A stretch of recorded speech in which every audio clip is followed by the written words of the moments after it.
Gaping Dragon is the boss faced at the end of the depths. While it's probably by far the largest enemy you've encountered up to this point, it's not actually that strong. It just looks very impressive. He does, however, have over 4000 HP, and with your standard weapons it will take a while to whittle his health down to 0. But nonetheless, it's not difficult, just lengthy. So if you've been able to defeat the Gargoyles and Capra Demon, then Gaping Dragon will not be anywhere near as troublesome. Despite this, you should still make sure to defeat the Chandler, who's up on that ledge usually. If you don't defeat it, then he will use his Soul Arrow and Heavy Soul Arrow during the fight, meaning you have something else that tries to kill you and something else you have to avoid, which makes it quite a bit more troublesome. And he will also be able to use his buff affecting the dragon and increasing his damage output by quite a lot. So that's another reason to kill the Chandler. Since he doesn't respawn, it's just a one-time thing you have to do when you go through the area anyway.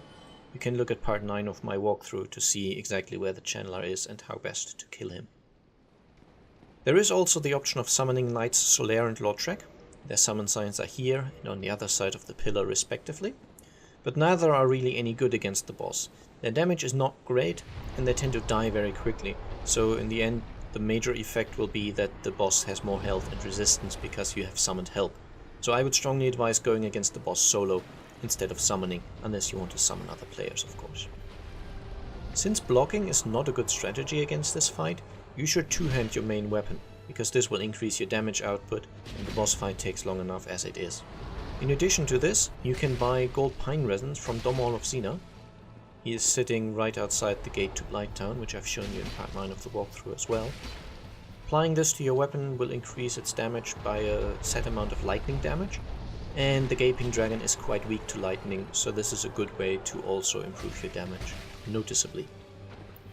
Once the cutscene played out, the boss will slowly be walking towards you. Most of the time, at some point during this walk, he will use his Body Slam attack. This is by far the easiest and best attack for you to punish, because afterwards he's stunned for quite a while and his head is in melee range. Attacks against his head do bonus damage, so use this opportunity to get some swings in, depending on the speed of your weapon, maybe 2 to 4 swings, and then lock off and run away, because he will almost always follow up the head slam with his charge attack. This has almost no player tracking, so basically as long as you're to the side of him you will be fine, and the slam will just make him run forwards in a straight line and usually give you a very good opportunity to attack his tail instead of the head.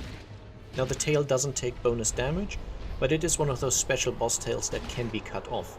If you want to cut it off, make sure to hit away from his body, so the first few segments of tail will not actually count as tail attacks and will not be able to cut the tail.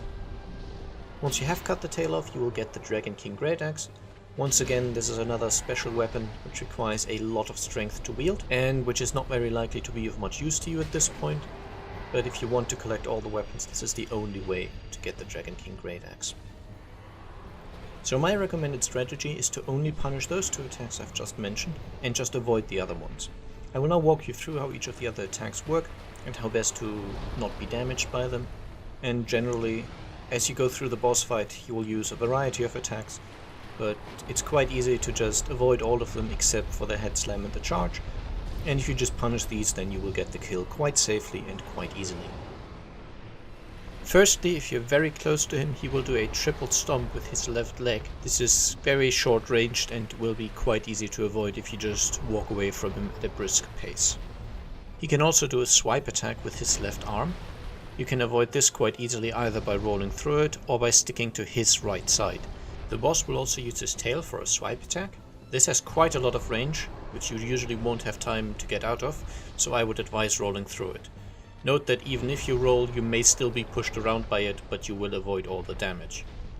If you did previously cut off the boss's tail, then he will still use the tail swipe, but it will have a massively reduced range. However, if you're very close to the base of his now no longer existing tail, you can still be damaged by it.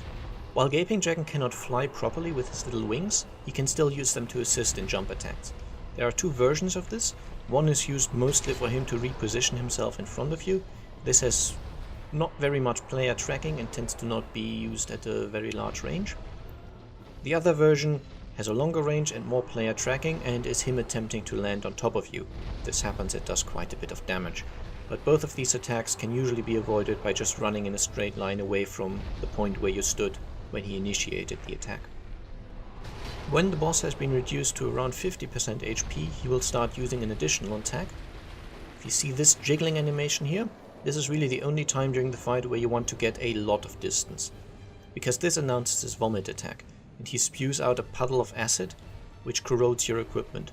The actual direct damage it deals is not that bad, but losing your equipment, especially your main weapon, can be really bothersome, because suddenly losing out on 90% of your damage because your weapon is broken will not help make the boss fight any easier. And finally there's a grab attack, which you will only use if you're quite close to his side. If this hits you and you do nothing about it, it will almost certainly one-hit kill you because it does a tremendous amount of damage. However, you can actually avoid the damage entirely even if you failed to evade the attack. And you do this by spamming your buttons. This means your shoulder buttons, your trigger buttons and your face buttons. Any and all of them, spam them as quickly as you can during the animation. This will reduce the damage up to the point where the attack does 0 damage and you are perfectly fine. So eventually, by just being patient and only exploiting attacks that are easy to exploit, you will have whittled the boss down to 0 HP and he will die. At this point, you get a Twin Humanity and a Homeward Bone and 25,000 souls. And the most important drop is the key to Blighttown, which is necessary to go into the next area in the standard progression of this section of the game. I hope you found these hints helpful. Let me know if this format of boss guide is more to your liking than the ones I've done previously. And as always, any other form of feedback is also highly appreciated. Have a good day. Bye bye.